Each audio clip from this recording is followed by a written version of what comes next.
What's going on, everybody? Soloyaker here. And don't you just love it when government just spends money willy-nilly? They just take our money and say, hey, even if we don't make money on this, we're gonna lose it anyway. So I hope you get ready, get your popcorn ready, because this one's pretty hard to swallow. So we got to get into it. Trisha Rodriguez, I own the Tropics Boat Tours in the Clearwater Ferry. That's what has me involved in this.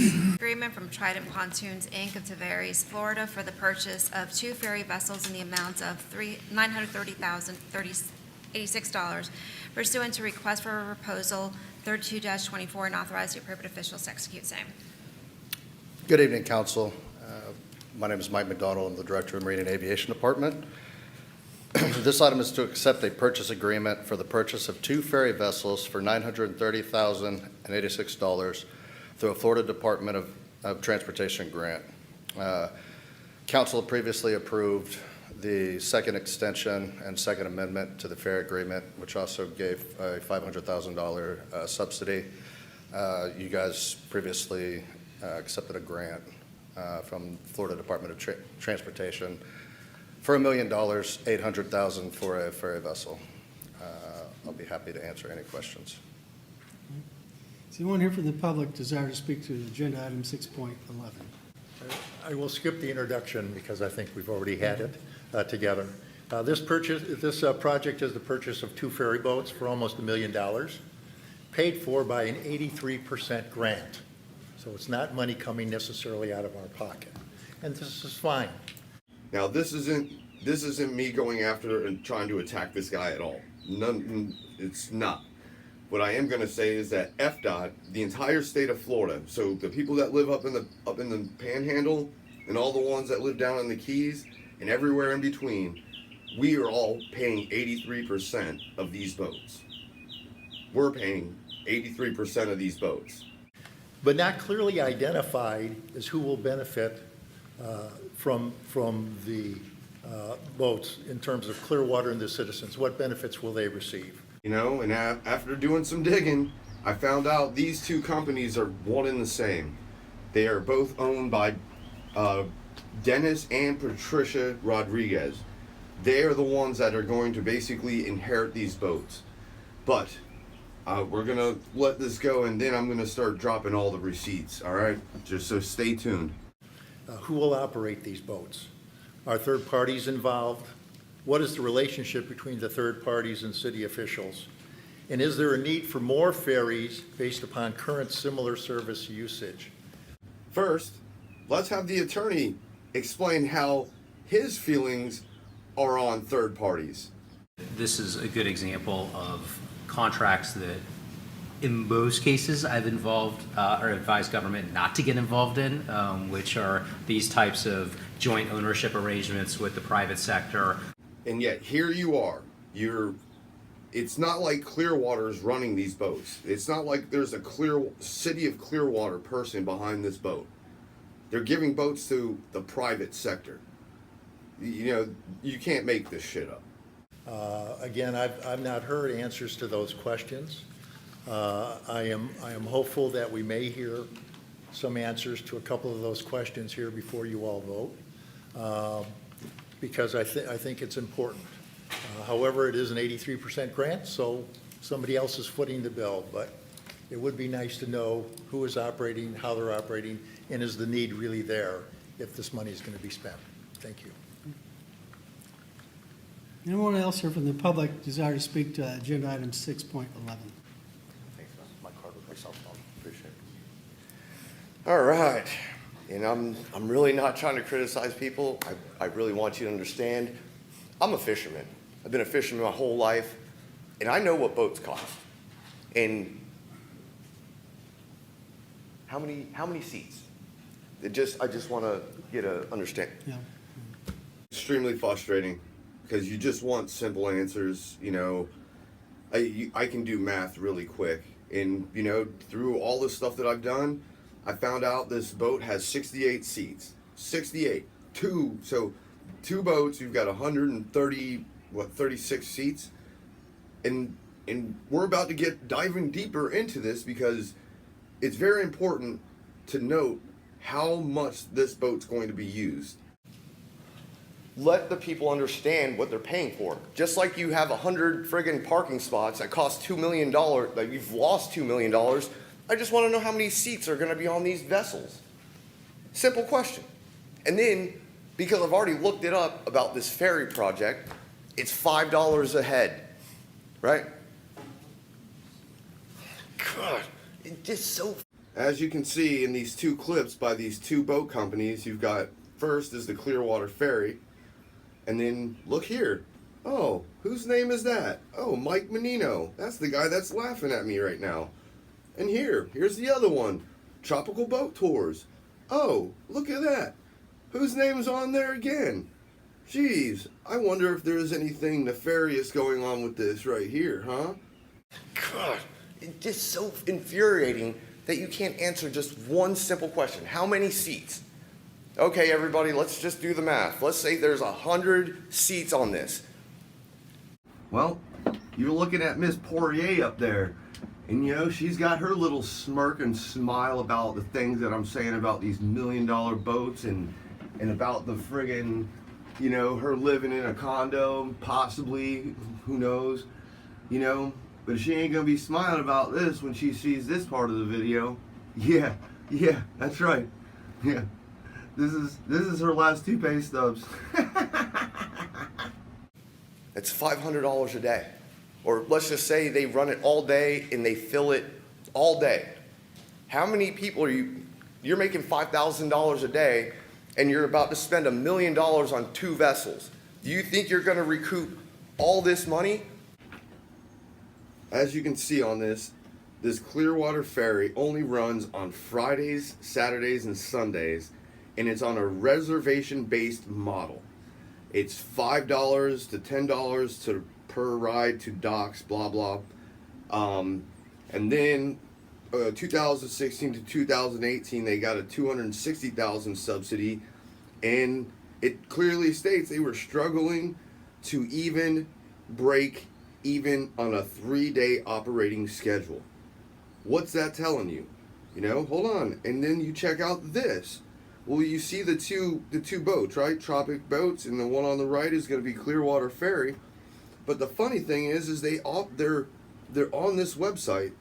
It looks to me like they're offering alcohol on both boats because they're featuring both boats.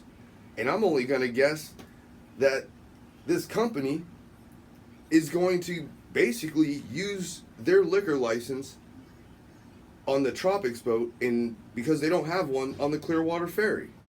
And then you've got parking spots that you've lost $2 million on. And the reason I'm mentioning those parking spots is because Poirier lives there. And remember that video I did a little bit ago? Here, let me play a clip for you because I found out some more information about that too. You own a condo because you said it yourself about the whole parking lot. You're like, oh, I live there. Mr. Harris, she said she lived there too. It is required that I disclose, we talked about this in our one-on-ones, that I do own a unit in this building. If she doesn't live in Clearwater, how does she hold that seat? And as you can see, you see the Valdez name, but you see Jennifer Poirier's name. Well, that's a funny little coinkydink right there, and I'm not 100% that girl, or this girl up here, is the one that lives there. I just find it very funny that she's a police assistant, her name's attached to Poirier on a condo, and Poirier, her last name was Valdez as well. These are only coinkydinks, but I'm just trying to make a rational thought, and I'm trying to put 2 + 2 together to see if it really comes out to 4. And everything that I've been seeing is kind of adding up. So it just seems like there's a lot of people in the family using all the resources of Clearwater. And that's why I have a problem with this $1 million boat. So let's get back to the boats. Who's going to trust you spending this is $1 million on boats? Remember when Mike.Mannino was he was laughing and giggling? I don't think he's gonna laugh about this 501c thing that happened, huh? You ain't gonna like this one, so check this out. And this is just dirt I've covered up on 2 people. And you mean to tell me we're expected to understand that you want $1 million worth of boats, you don't know who you're going to give them to, you don't know how much money you're going to get from it, you don't know nothing, and you won't answer questions when asked? I think there's something going on. It's not like you're taking these people, oh, Clearwater is doing we're gonna take you fishing. Do you know how much fishing charters cost? Fishing charters are within the thousands of dollars depending on where you go. You get on one of the big boats that just take 20 people out, that's still like $100. And you're charging $5 a head, and it travels from right over here, over to the beach, and up to Dunedin, right? I had to do some research about some of this, and to spend almost $1 million on 2 boats. I can go buy a pontoon boat, an 18-foot pontoon boat right now for $36,000, and that will hold 15 people. That sounds like a better idea compared to a boat that's not going to be filled every single day. The only time that this is going to be filled is on what? Your weekends, your spring breaks, whenever people are here. That's the only time possibly they could be filled. And you're willing to take taxpayer money, $1 million of it, with just like, let's just, Clearwater made of money, yay! I don't like coming here to do this. I don't like driving 4 hours to come here and say these things. But anyway, I'll see you at public comment. And once again, you're going to be like, oh, motion, second, unanimous. Thank you, Mr. Chairman. Watch, everybody. Seeing none, is there any discussion among the council? Is there a motion? Motion to approve agenda item 6.11. Second. All those in favor? Aye. Opposed? Unanimous. As you can see, there's a lot of moving parts, and as I started digging into the boats, that's when a lot more of this information started coming out. Then I've got, like I said, thank you to all the first responders and the people that work inside City Hall that are all sending me all this information, because I don't have the time for it, but it has to be spoke about, and it's literally going over the heads of a lot of the residents. Not all of them. Some of them are smart enough to realize what's going on. But, with this channel, I'm trying to get this message out there in hopes that it reaches more Clearwater residents so that they start showing up and voicing their opinion on all these matters. Because, as you saw just now, yep, unanimous, $1 million worth of boats going to a company that it's going to a Clearwater Ferry company that's supposed to not have a liquor license, but they also have another LLC on the other side that does have a liquor license, and the Patricia and Dennis Rodriguez, they already own 3 boats. They own 3 boats, and their boats only run 3 days a week, and only one of those 3 run 3 days a week, and it's the one that has the liquor license. And then they've got a bunch of catering and all types of, if you want, you can look up Tropic Boat Tours, or you can probably go to Clearwater Ferry and there'll be a link that'll take you to them. It's just, the problem I have with it is that they're going to have 2 brand new boats. They're probably going to sell their 2 older, smaller boats and use those boats as just a money machine, and they don't really even make money. And Clearwater's not saying how much, there's not even like a percentage of how much money that Clearwater's going to get from this. All I know is that over the next 5 years, Clearwater's dumping $500,000 over the next 5 years in subsidies for this boating company. So this company's getting $500,000 on top of $1 million. They're getting $1.5 million for basically nothing. And the citizens don't. We don't get nothing out of it. There's leave your comment down below and tell me what you think. This video, as I started digging deeper and deeper into this, it really got me frustrated, and that's why I will be going back on, I believe, June 20th is the next council meeting. So if anybody wants to come speak their mind and let them understand that this is just wasteful spending. There's just like the parking garage that Poirier and possibly somebody that's related to her live in that works for the police department. I'm just starting to see a trend of all these family members or possible family members, don't know, but we're seeing a trend. And as I'm digging, it's getting deeper and deeper. It's getting really deep. But you know the deal. Don't forget, hit that like, share, and that subscribe button, all that good stuff. Leave your comment down below, please, and tell me what you think about all these shenanigans. And I'll see you at the next meeting, or I'll see you on the next video. And I'm out of here. Soloyaker, deuces.